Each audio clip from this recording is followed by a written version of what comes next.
करते हैं union parliament. Union parliament जैसे मैं पहले बताया, कल भी बताया था, अभी जब तक आई थिंक 5 तारीख तक ठीक है उनके साथ, तो 5 तारीख तक मोहित ज्वाइन नहीं करेंगे, तो 5 तक इसी वजह से। चलिए नेक्स्ट स्टार्ट करते हैं union parliament. The union legislature comprises the president and the 2 houses of the parliament. हमारा अगर हम केंद्र लेवल पे बात करें तो हमारे पास कौन है, हमारा महामहिम जिन्हें हम राष्ट्रपति कहते हैं, प्रेसिडेंट कहते हैं। उसके बाद हमारे पास 2 सभाएं हैं, 2 हाउसेज हैं, जिसमें एक हाउस है अपर हाउस जिसे राज्यसभा बोला गया, लोअर हाउस से लोकसभा बोला गया, एक जो है द हाउस ऑफ पीपल्स है, जहाँ पे लोगों का लोकसभा को हाउस ऑफ पीपल्स कहा गया। क्यों कहा गया? क्योंकि वहां पे जो रिप्रेजेंटेटिव्स आते हैं वो डायरेक्टली लोगों के द्वारा इलेक्ट किए जाते हैं। और the house of council of states कहा गया किसको? राज्यसभा को। क्यों? क्योंकि वहां पे जो मेंबर्स आते हैं वो स्टेट उनको अपॉइंट करके भेजती है, तो इसलिए काउंसिल ऑफ स्टेट्स बोला गया। ज्यादा पावर लोअर हाउस के पास है, मीन्स लोकसभा के पास है, ठीक है, क्योंकि वहां पे जो है जो भी नुमाइंदे आ रहे हैं वो डायरेक्टली उनका चयन लोग कर रहे हैं। इन अ डेमोक्रेसी, लोकतंत्र में people are their own master, लोग अपने सरोकार खुद हैं, हम अपने ऊपर खुद रूल करते हैं। Ours in a representative democracy where people exercise their sovereign power through their elected representatives। क्या है? लोग अपने ऊपर हुकूमत खुद करते हैं अपने चुने हुए नुमाइंदों के तरीकों से, अपने जो रिप्रेजेंटेटिव हैं उनका चयन करते हैं, वही जा करके हमारे लोगों, आम लोगों के ऊपर, जनता के ऊपर जाके शासन करते हैं। The parliament is the body of peoples. Parliament क्या है? जहां पे लोग, पीपल्स रिप्रेजेंटेटिव, लोगों के नुमाइंदे वहां पे रहते हैं, who have supreme power of governance in a democratic country. एक लोकतांत्रिक देश में उनके पास ताकत होती है, क्षमता होती है, जो लोगों ने उनको दी हुई है, उनको प्रदान की हुई है। वो सरकार में रहकर फैसले ले सकते हैं, ठीक है, हमारे ऊपर राज कर सकते हैं। Lok Sabha, Lok Sabha, the Lok Sabha is the house of people. Lok Sabha एक ऐसा सदन है जहां पर लोगों के नुमाइंदे डायरेक्टली जाके बैठते हैं, इसलिए उस हाउस ऑफ पीपल उसे कहा गया है। The member of Lok Sabha are directly elected by the people of India.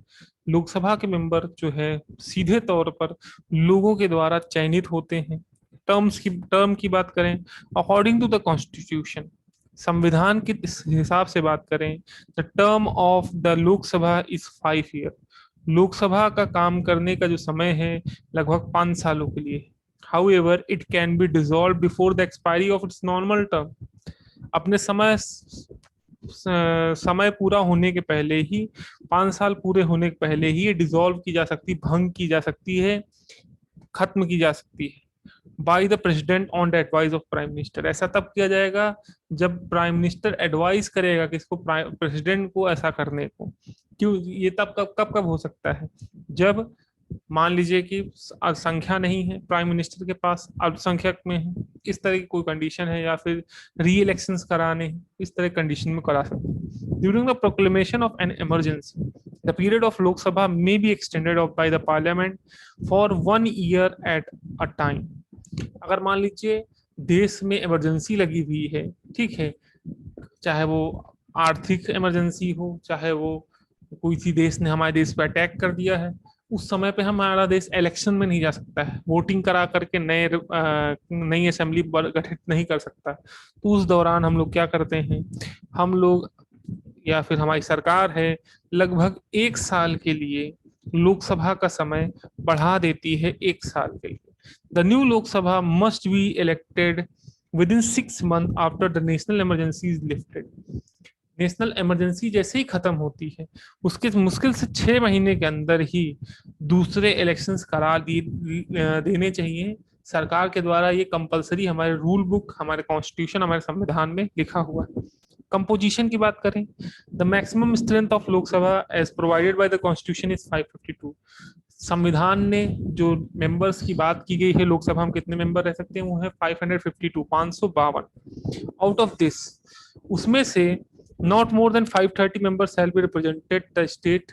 530 members से ज्यादा लोगों की संख्या नहीं हो सकती है जो स्टेट के द्वारा चुने गए हों। Not more than 20 members have represented the union territories. 20 member union territories से 20 मेंबर से ज्यादा नहीं आ सकते हमारे संविधान के हिसाब से। 2 member of the Anglo Indian community, भारतीय और अंग्रेजी सभ्यता के 2 मेंबर आते हैं। मे बी नॉमिनेटेड, उसको नॉमिनेट कौन कर सकता है, प्रेसिडेंट कर सकते हैं। टू द लोकसभा, लोकसभा में इन केस ही फील, अगर उन्हें लगता है that this community is adequately represented, अगर ये लगता है कि हाँ उस समय पर, जिस समय लोकसभा गठित हुई है, उस समय पर जो एंग्लो इंडियन कम्युनिटी के लोग हैं उनकी सहभागिता है नहीं लोकसभा में, तो उस दौरान 2 लोगों का चयन किया जा सकता है।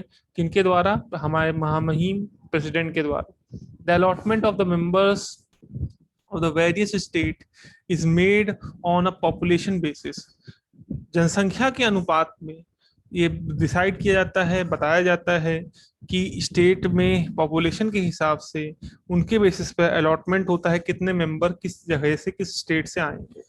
उत्तर Pradesh is represented in Lok Sabha by 80 members, इसीलिए सबसे ज्यादा जो लोग आते हैं लोकसभा के मेंबर, वो उत्तर प्रदेश से आते हैं। जनसंख्या के अनुपात में बहुत बड़ा प्रदेश है, वहां से 80 मेंबर आते हैं। महाराष्ट्र में 48 आते हैं। गोवा, मणिपुर, मेघालय, इनसे सिर्फ दो दो सदस्य आते हैं। मिजोरम, नागालैंड और सिक्किम बहुत छोटे राज्य हैं, इनसे सिर्फ एक ही सदस्य आता है। The union territory of Delhi send 7 members to the Lok Sabha, और यूनियन टेरिटरी जो कि दिल्ली है, दिल्ली आपको समझ में आना चाहिए, दिल्ली थोड़ा सा स्पेशल केस में आ जाता है। रीजन क्या है, क्योंकि ये एक ऐसा यूनियन टेरिटरी है जिसके पास जिसके पास विधानसभा भी है, जहाँ पे एमएलए के इलेक्शंस भी होते हैं। तो इससे 7 मेंबर्स दिल्ली से जाते हैं कहाँ पे, Lok Sabha. Qualification of member, member की क्या, जैसे क्या है कि आप कोई नौकरी का फॉर्म भरने जाते हो तो क्या आपसे पूछा जाता है ना कि आप 10th पास हो, 12th पास हो, आप पीएचडी होल्डर हो, बीटेक किए हो, एमटेक किए हो, तो उसी तरह क्वालिफिकेशन क्या है एक मेंबर बनने के लिए। Condition need for a person to be a member of the Lok Sabha are, क्या क्या चीजें होनी चाहिए जिससे आप लोकसभा मेंबर बन सकते हो। ही should B an Indian citizen, पहली चीज तो भारतीय नागरिक होनी चाहिए, सबसे बड़ी चीज।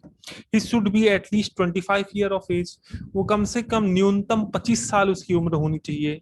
ठीक है। उसके बाद he should have his name in the electoral roll in some part of the country. ठीक है। जो वोटर लिस्ट होती है, जहां जिनमें नाम दर्ज होता है कि हाँ वोट कर सकते हैं, देश के किसी भी हिस्से में उसका नाम होना चाहिए, उसके सदस्यता होनी चाहिए रजिस्टर। इलेक्शन होने वाले जो इलेक्टोरल रोल रजिस्टर होता है उसमें उनका नाम होना चाहिए। He should not be an insolvent, he means he should not be debt or should have the ability to meet his financial commitment, वो कर्जदार नहीं होना चाहिए, और ना इस तरह का होना चाहिए कि उसके पास पैसे नहीं है कि अपनी जरूरतों को पूरा कर सके, पैसा भी नहीं होना चाहिए। he should not hold any office of profit under the government, किसी प्रकार का ऑफिस ऑफ प्रॉफिट मींस कि फायदे वाला जो है जगह या ऑफिस। ठीक है, मीन्स सरकारी नौकरी कोई कर रहा है तो उसको वहां से फायदा मिल रहा है, पैसे मिल रहे हैं, तो उस बेसिस पर वो इलेक्शन नहीं लड़ सकता। आपके मन में अब सवाल आएगा सर कि कई बार होता है कई केंद्रीय मंत्री इलेक्शन लड़ लेते हैं एमपी एमएलए का, तो देखिए जब वो इलेक्शन लड़ते हैं जिस दिन जीत जाते हैं उसी दिन वो रिजाइन कर देते हैं अपने पिछले ऑफिस से। ठीक है। तो इसलिए आप जिस दौरान आप इलेक्टेड होंगे आपके पास कोई भी ऑफिस ऑफ प्रॉफिट नहीं होना चाहिए। फिर he should not be proclaimed criminal। ठीक है। वो मुल्जिम नहीं होना चाहिए, घोषित मुल्जिम। घोषित मुल्जिम, अघोषित मुल्जिम में क्या है, जैसे कि अगर हमसे कोई कहे कि हम चोर हैं, ठीक है, तो कोई आरोप लगा रहा है, कोई भी लगा सकता है, किसी के ऊपर भी लग सकता है, कोई किसी को कोई कुछ भी कह सकता है। बट जब तक हम कोर्ट केस में सिद्ध नहीं हो जाएगा हमारे ऊपर कि हम एक मुलजिम हैं, हम एक चोर हैं, तब तक हम इलेक्शन लड़ सकते हैं। तो जिस तरह से लोग बहुत सारे हैं इलेक्शन लड़ते हैं, उनके ऊपर एफआईआर केसेस पड़े रहते हैं, तो वो इलेक्शन इसलिए लड़ पाते हैं क्योंकि वो अक्यूज हैं, उनके ऊपर जुर्म साबित नहीं हुआ है, सिर्फ अभी आरोप लगाया गया है। ठीक है। तो आरोप के बिहाफ पर उनको इलेक्शन लड़ने से रोका नहीं जा सकता। Clear. Next. Yes, sir. Okay.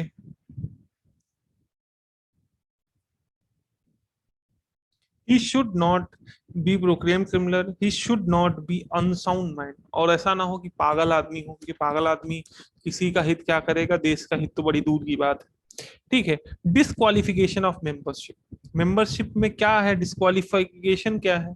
A person shall be disqualified on being the chosen as for the following a member of house of parliament. अगर कुछ ऐसा कुछ पाया जाता है तो उसमें उसको पार्लियामेंट्री हाउस के मेंबर से सदस्यता उसकी रद्द कर दी जाती है, निकाल देता है। If he holds an office of profit, अगर कोई इसके पास ऑफिस ऑफ प्रॉफिट है, किसी गवर्नमेंट ऑफ इंडिया की नौकरी में कर रहा है, जॉब में कर रहा है, चाहे स्टेट में हो चाहे सेंटर में हो, ठीक है, but not a minister for the union और द स्टेट, ठीक है, तो इस तरीके से उसको हटा दिया जाएगा। अब ऐसा नहीं कि अब जैसे जो मिनिस्टर्स होते हैं, होम मिनिस्टर जो है हमारे अमित शाह हैं, ठीक है, तो उनको नहीं हटाया जाएगा। क्यों? क्योंकि होम मिनिस्ट्री को नहीं जोड़ा जा रहा, जोड़ा इसमें जा रहा है कि जैसे अमित शाह एक मेंबर भी हैं और जाके कहीं सरकारी नौकरी भी कर रहे हैं किसी बैंक में, इन केस में उनको हटा दिया जाएगा। He is of unsound mind and stand so declare by the content of court.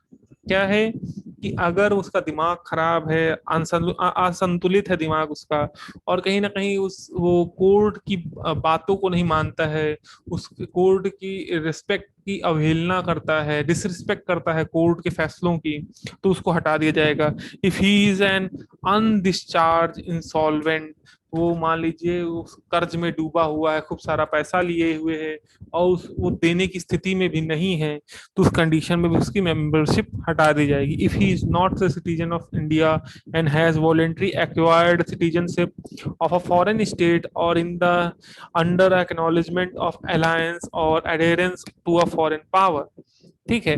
अब इसे एक भारत में एक खास चीज है, भारत में हमें दोहरी नागरिकता नहीं मिलती कि हम राज्य के, हम उत्तर प्रदेश राज्य के हमें नागरिकता मिलेगी, फिर हम भारत देश के नागरिकता, हमें सिंगल एक सिटीजनशिप मिलती है, that we are Indian, that's it.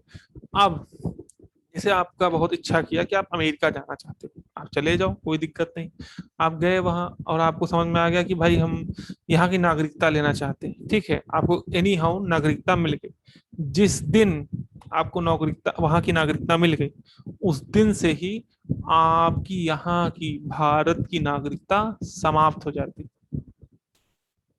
जिस दिन मीन्स अगर एक सेकेंड भी लगेगा तो उसी समय पर आपकी नागरिकता खत्म हो जाती है। जैसे ही आप यहाँ किसी और देश की नागरिकता हासिल करते हैं, उसी दिन आपकी यहाँ की नागरिकता, इस देश की नागरिकता समाप्त हो जाती है। If he is so disqualified by और अंडर एनी लॉ में बाई द पार्लियामेंट, अगर किसी प्रकार के वो कानून बनाए गए हैं पार्लियामेंट उसके द्वारा, वो डिस्क्वालीफाई हो रहा है तो उसे डिस्क्वालीफाई कर दिया जाएगा, निष्कासित कर दिया जाएगा। If any question arises as to whether a member of either houses of parliament has become subject to any of the above disqualification, the president decision in the accordance to the opinion of the election commission shall be final. A penalty of 500 per day may be implemented on a person who sit or vote in either house of parliament knowing that he had not qualified or that he had been disqualified for the membership thereof।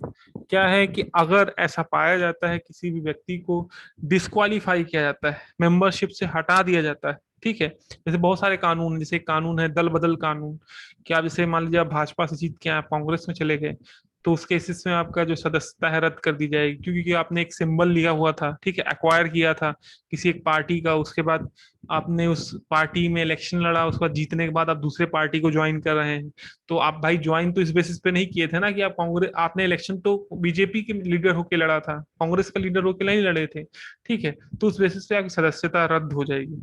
अगर ऐसा कोई व्यक्ति पाया जाता है जिसकी सदस्यता रद्द हो गई है या फिर वो मेंबर के रूप में चयनित नहीं हुआ है, उसके बावजूद भी वो फैसले लेने में वोट कर रहा है सभाओं में, चाहे लोकसभा हो चाहे राज्यसभा हो, या फिर वो अपनी हाजिरी दर्ज करा रहा है, वहां पे प्रेजेंस है उसकी, तो उस बेसिस पर प्रतिदिन के हिसाब से, अगर एक जितने दिन भी वायलेशन करेगा, वो पर डे के हिसाब से उसे 500 रुपीज फाइन लगाया जाएगा, पर डे वायलेशन के हिसाब से। क्लियर?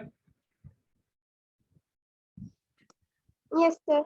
What happened Vaishali? सामने वो क्या कुछ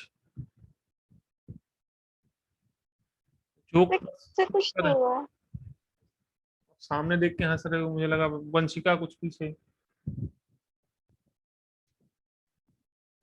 वेकेशन ऑफ द सीट, अगर सीट खाली हो जाती है तब उस कंडीशन में क्या होगा? The seat of member of either house of the parliament vacant in the following situation. किन किन कंडीशन में सीट खाली होती है ये भी जान लीजिए। If the member resign his seat or by writing to the speaker or to the chairman as the case may be। अगर मान लीजिए वो इस्तीफा दे देता है, चेयरमैन को दे रहा है, सौंप दे रहा है चेयर, या फिर स्पीकर को सौंप दे रहा है, उसी के साथ वो उसकी सदस्यता खत्म हो गई, वहां की सीट वो खाली हो गई। If a member is without permission of the House, absent from all the meetings of the period of 60 days, in computing the said period, no account is taken of any period during which the House is prorogued or is adjourned for more than 4 consecutive days। क्या है कि अगर house चल रहा है, ठीक है, बहुत दिनों से, 60 दिन हो चुके हैं, ना आपने परमिशन ली हाउस से, और उसके बाद आप लगातार मीटिंग्स में अटेंड नहीं कर रहे हैं, आप मिस कर रहे हैं, ठीक है, कोई भी आपका कोई भी अता पता नहीं है, तो उस बेसिस पे भी आपकी जो सीट होगी वो वैकेंट हो जाएगी। If a member becomes subject to any of disqualification laid down by the Constitution Act of Parliament, या किसी भी तरीके से आपको डिस्क्वालीफाई किया जा सकता है या आपको किया गया है, ठीक है, तो उस बिहाफ पर भी आप ये याद रखिए कि आपकी जो सदस्यता है वो रद्द कर दी जाएगी, सदस्यता खत्म कर दी जाएगी, पार्लियामेंट्री हाउस से आपकी सदस्यता पूर्णतः समाप्त कर दी जाएगी और आपकी सीट वैकेंट हो जाएगी, खाली हो जाएगी, और फिर एक जगह सीट खाली रहेगी। फिर नेक्स्ट बात करते हैं। If a person is already member of the state legislature and is elected to the parliament, he has to vacate his seat in the state legislature or vice versa। अब मान लीजिए उदाहरण स्वरूप की कोई व्यक्ति है, जैसे हम है, इलेक्शन लड़े, राज्यसभा का वो राज्य में इलेक्शन हो रहे थे, उत्तर प्रदेश में हमने इलेक्शन लड़ा, इलेक्शन जीत गए, अब हम बन गए MLA, member of legislative assembly. उसके बाद फिर इलेक्शन हुए, हमने रायबली सीट से पर्चा दाखिल कर दिया कि हमें मेंबर ऑफ पार्लियामेंट बनना है, एमपी बनना है, इलेक्शन लड़े और जीत भी गए। तो हमारे पास अब दो दो सीटें हैं ना, एक व्यक्ति दो जगह चार्ज थोड़ी संभाल सकता है, एक जगह हम एमएलए भी हैं और एक जगह हम एमपी भी हैं। तो उस कंडीशन में हमें कोई एक जगह वैकेट करना पड़ेगा, चाहे वो हम खाली करें एक हिस्सा जो है हमारा ये आपका राज्य में जो है एमएलए की सीट को छोड़ें, या तो फिर हम वहां पे एमपी की सीट छोड़ें, जो भी छोड़ेंगे तो एक सीट खाली हो जाएगी। If a person is disqualified from being a member on a ground of defection under the anti-defection law, according to the anti-defection law, when a member of house gives up the membership of his party or vote against the direction given by the party to which he belongs, he shall be disqualified from the being of a member of a house, provided there is not a split in the party with at least 1/3 of its member। अब देखिए, मान लीजिए क्या हुआ कि हम election लड़े, election लड़ने के बाद हम कांग्रेस के ओर से इलेक्शन लड़े, हम जीत गए। उसके बाद हमने देखा कि अब भाजपा जो है, ये जो बीजेपी है वो है आगे बढ़ रही है, वो मजबूत हो रही है। हमने क्या किया, हमने अब इस्तीफा दे दिया, वो दिया पार्टी की सदस्यता से और भाजपा में चले गए। या फिर हम एक काम किए, हम जब कभी भी कोई वोटिंग होगी, कोई बिल पारित करना हो, कोई भी फैसला लेना हो, या फिर मुख्यमंत्री को बहुमत सिद्ध करना हो, हर बार हम वोटिंग भाजपा की तरफ से करें, भले ही इलेक्शन हम कांग्रेस की तरफ जीत गए। तो इसे कहते हैं एंटी डिफेक्शन लॉ के तहत हमें निष्कासित कर दिया जाएगा और हमें दोबारा इलेक्शन लड़ना पड़ेगा, ठीक है, री इलेक्शन होंगे उसी जगह पर, फिर हमें इलेक्शन कॉन्टेस्ट करना पड़ेगा। इसे दल बदल कानून कहते हैं, ठीक है, कि आप किसी भी दल को बदल रहे हैं, किसी भी पार्टी को चेंज कर रहे हैं, उस केस में आपको फिर से री इलेक्शन में जाना पड़ेगा। आप ये नहीं कर सकते कि ऑफिस ऑफ प्रॉफिट आप होल्ड करे रहें आप वो पार्टी को छोड़ करके, अगर इन केस, ठीक है, अब ये एंटी डिफेक्शन लॉ काम नहीं किया, कहाँ पे नहीं काम किया अब मैं बताता हूँ। रामविलास पासवान की जो पार्टी है, उनके बेटे चिराग पासवान, ठीक है, अब जो सदस्य हैं 5 मेंबर हैं लगभग, वो विरोध में हो गए, ठीक है, चिराग पासवान के। उसके बावजूद भी चिराग पासवान कुछ नहीं कर पाए। उसका कारण ये है क्योंकि जो नंबर है, लगभग 1/3 लोगों से ज्यादा चिराग पासवान के खिलाफ है। इस वजह से एंटी डिफेक्शन लॉ वहां पे काम नहीं करेगा। ठीक है, जैसे मान लीजिए हम तो जाए, हमारे साथ लगभग 3 हिस्से किए जाए पार्टी के, तो एक हिस्सा हम पूरा सही चले जा रहे हैं, तो उस केस में एंटी डिफेक्शन लॉ काम नहीं करेगा, कि मतलब कि भाई ज्यादातर लोग पार्टी छोड़ रहे हैं, दूसरी पार्टी को ज्वाइन कर रहे हैं, ऐसा देखा जा रहा है। ठीक है, Yes, sir. सार्थक।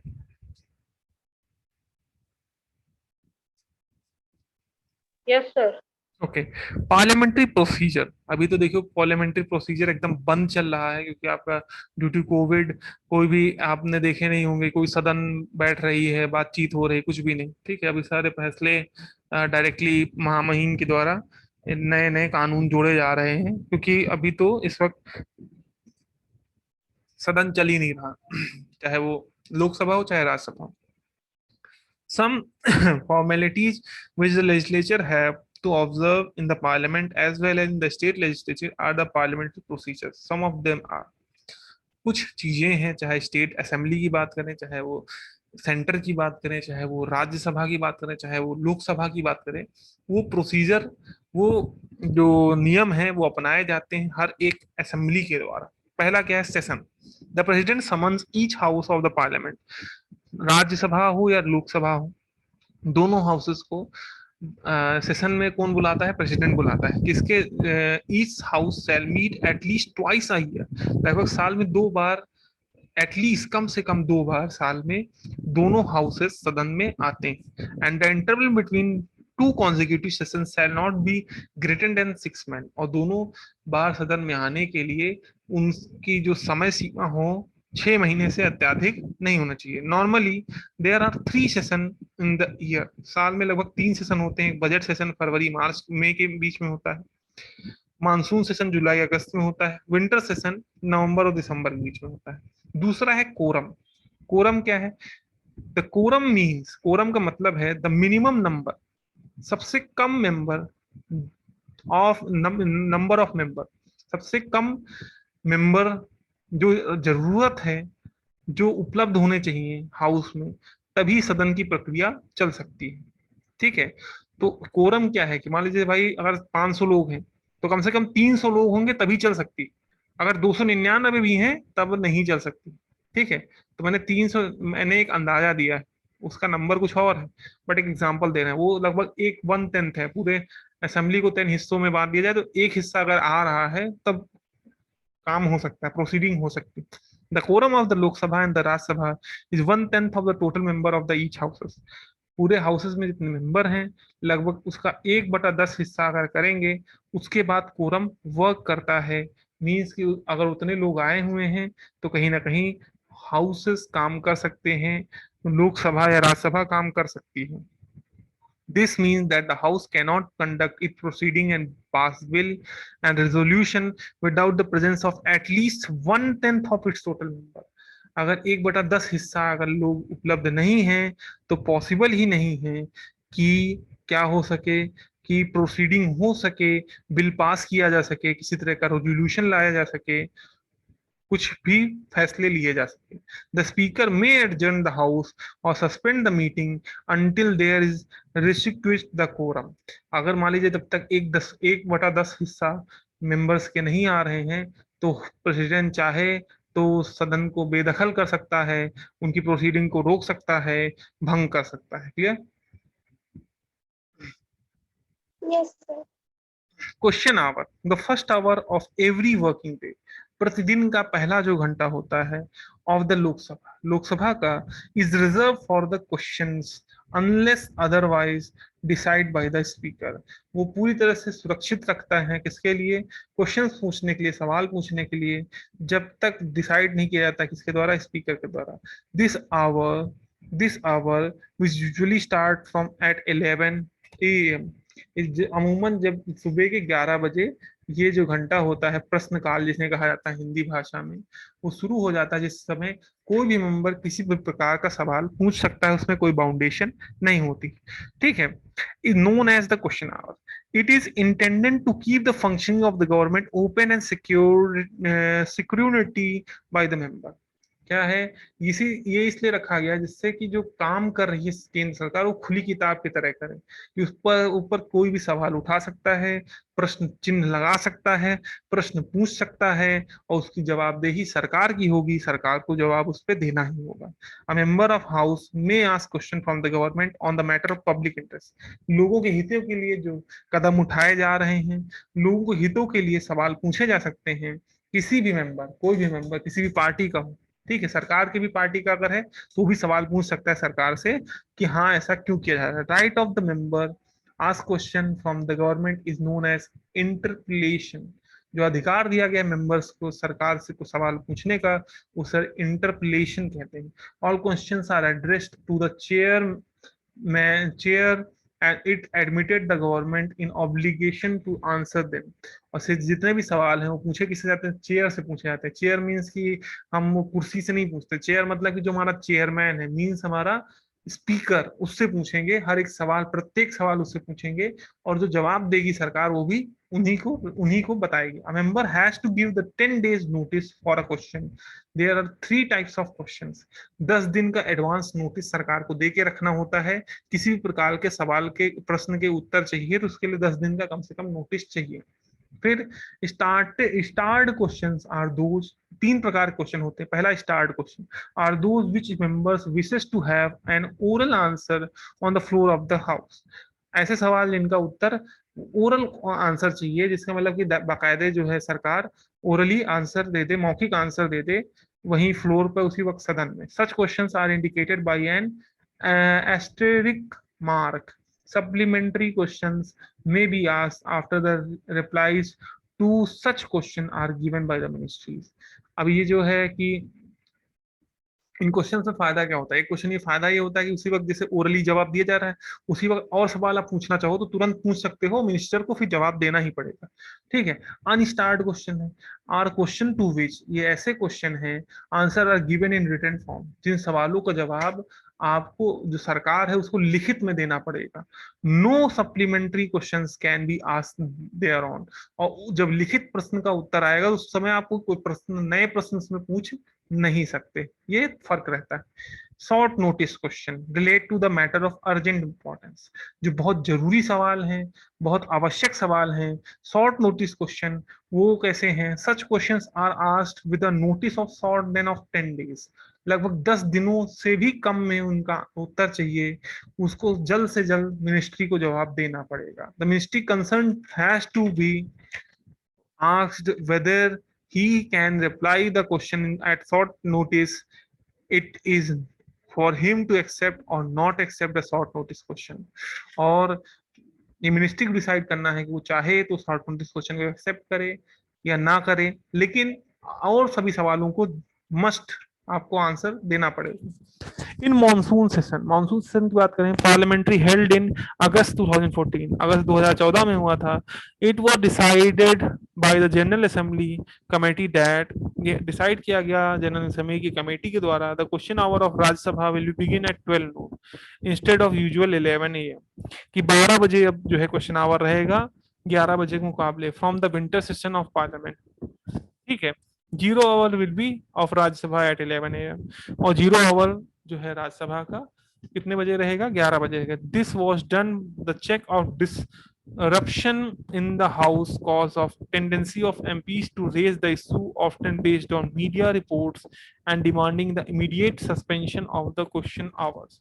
और ये ऐसा इसलिए किया गया था क्योंकि जिस हिसाब से जो मीडिया ट्रायल चल रहे थे वो मीडिया के द्वारा उठाए गए सवालों को पूछा जा रहा था, और कई लोग इस पे चाहते थे कि क्वेश्चन आवर को सस्पेंड कर दिया जाए, रोक दिया जाए।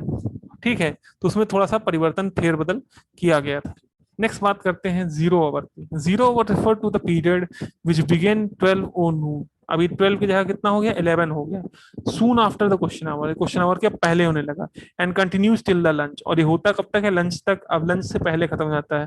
Which begin at the 1 o'clock, जो कि अब खत्म कहाँ हो रहा है, 12 बजे। During the zero hour member raise all type of question without any permission और प्रायर नोटिस। जीरो ओवर में किसी प्रकार के क्वेश्चन पूछे जा सकते हैं, कितने भी क्वेश्चन पूछे जा सकते हैं बिना नोटिस दिए हुए, without any permission of the prior notice. किसी प्रकार की परमिशन नहीं लेनी पड़ती है, ना कोई प्रायर नोटिस देनी पड़ती है, डायरेक्टली आप सवाल पूछ सकते हो। The presiding officer control the house when faced with heated discussion. और जो प्रिसाइडिंग ऑफिसर है, जब देखता है कि माहौल गर्म हो रहा है, तो उस समय पर वो ही डिसाइड करता है कि क्या प्रोसीडिंग चलानी है या रोक देनी है। And counter charge and contract the interruption bye the member.